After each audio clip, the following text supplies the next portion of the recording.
All right, we have a new story relating to 2024 Republican primary frontrunner Nikki Haley. Republican presidential candidate Nikki Haley is calling for changing the retirement age for Americans currently in their 20s and limiting Social Security and Medicare benefits for wealthier Americans. Staking out position on the politically controversial issue of entitlement reform that's already been the subject of attacks from former President Donald Trump. What you could do is for those in their 20s coming into the system, we would change the retirement age so that it matches life expectancy, Haley said Thursday on Fox News. When pressed for what specific new retirement age she supports, the former South Carolina governor said, "It's the new ones coming in. It's those in their 20s that are coming in. You're coming to them and you're saying the game has changed. We're going to do this completely differently." Haley had first proposed altering the retirement age for young people at a town hall in Iowa Wednesday, outlining several changes to entitlement programs. Haley's campaign, however, did not respond when CNN asked what she would set as the retirement age. I wish I could say I was surprised. While campaigning for the changes, while calling for changes to salvage the program that she argued were headed for bankruptcy, Haley said older Americans should not see any cuts to their benefits. It is unrealistic to say you're not going to touch entitlements. The thing is, you don't have to touch it for seniors and anybody near retirement. You're talking about the new generation, like my kids coming up, Haley said Thursday. Haley's comments come as President Joe Biden attacks Republicans for wanting to cut Social Security and Medicare, and Trump pressures Republicans to support the programs. Trump recently released a video saying Republicans should never vote to cut a single penny from those programs, even though his administration's budget proposals included cuts to such social programs. That's why I said you can't take any of these people seriously. They say one thing and then do something else when they're in office, and then they hope that you don't know about it. At the Conservative Political Action Conference last weekend, Trump didn't name any fellow Republicans, but alleged some members of his party want to raise minimum age of Social Security to 70, 75, or even 80 in some cases, and are out to cut Medicare to a level that it will no longer be recognizable. Okay, let me just read one more part of this and then I'll give my commentary. Haley on Wednesday also called for expanding packages for Medicare Advantage plans, which are run by private health insurers in order to increase competition. The former South Carolina governor criticized the proposal that is set to be part of Biden's 2024 budget that would shore up a key Medicare trust fund by raising taxes on those earning more than $400,000 a year and by allowing Medicare to negotiate prices for even more drugs. The proposal expected to run into a wall in the Republican-controlled House. Joe Biden now is basically saying the only way to deal with entitlements is to raise taxes. He doesn't care that it runs out in 5 or 10 years.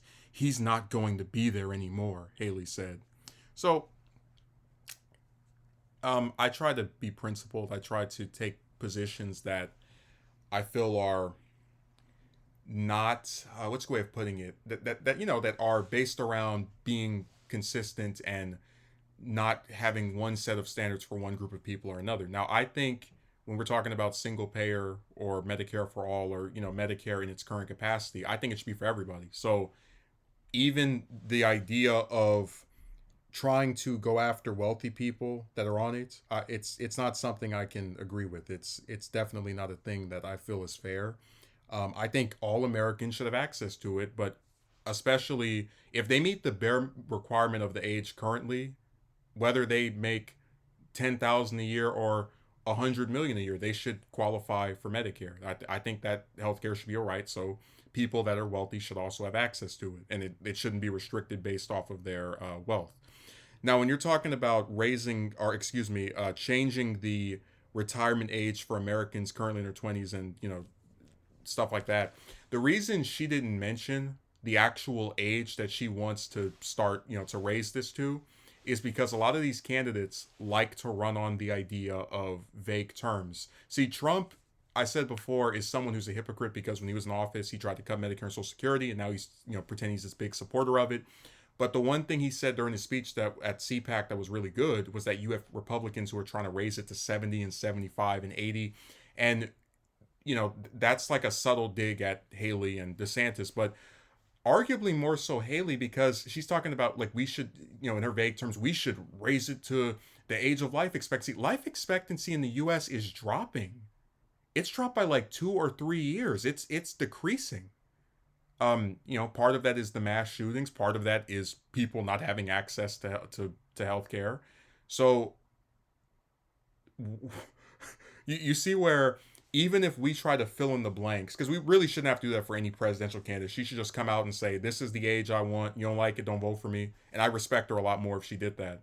But even if we were to try and fill in the blanks for her, the age is getting higher and higher, so it's matching what Trump's critique of not of her specifically, but of his rivals or of other Republicans were, which is that they're trying to raise the age. Um, so really, this is another problem I've had with her, which is that when she takes a position on something, it's really stupid. Like that whole age competency crap it's dumb. It's dumb. There are plenty of politicians in their 60s, 70s, 80s that people like, that are competent. I mean, we don't even need to play that game. But then the stuff that she tries to also take a position on, sometimes she doesn't even define it. Like she was talking about, I support term limits. Well, how many terms? I mean, I've seen some members of the Republicans that say they want two members for the excuse me, three terms in the House, two terms for senators. She doesn't, and to my knowledge, still has not said what is the number of years you want someone to serve in Congress or in any office before that's it. No, no, nothing granted. So this really reminded me of that, and that's why I said Haley is just so frustrating, because you have this candidate who's running entirely on the fact that they're a woman and they're a minority. They have no specific position that's dynamic or unique to them, and the few things that they take a position on are going to hurt people, or they're not benefiting anyone. So you hurt people by raising the age of Social Security, excuse me, of Medicare, which is exactly what her remarks seem to indicate she wants to do without actually saying that she wants to, because she knows that's going to piss people off. And the stuff that you take a position on, again, it's goofy crap. Oh, we're gonna make it to where if you're 75 and running or for office or holding office, you need to have a mental competency test. Will this be administered every year you're in office? I don't know. Just a really lousy presidential candidate.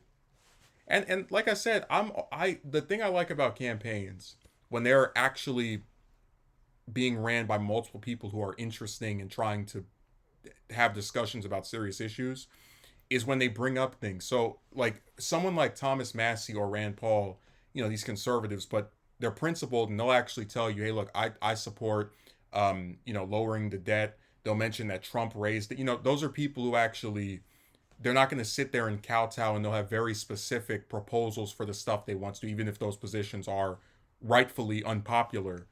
In Haley's case, she's just too afraid to take her unpopular position of more likely than not raising the age on these programs, and specify it, because she doesn't want to lose votes. And that's again, it's like, this is someone who wants to be the 47th U.S. president, and they can't even pull out 0.47% of courage to tell you what they would raise the age to. I don't think anyone should run for office and be scared of telling voters what they want to do when they get in there. That's not someone who should be president. That's not someone who should be in any elected position. So just more cowardice. It seems like a daily thing with her.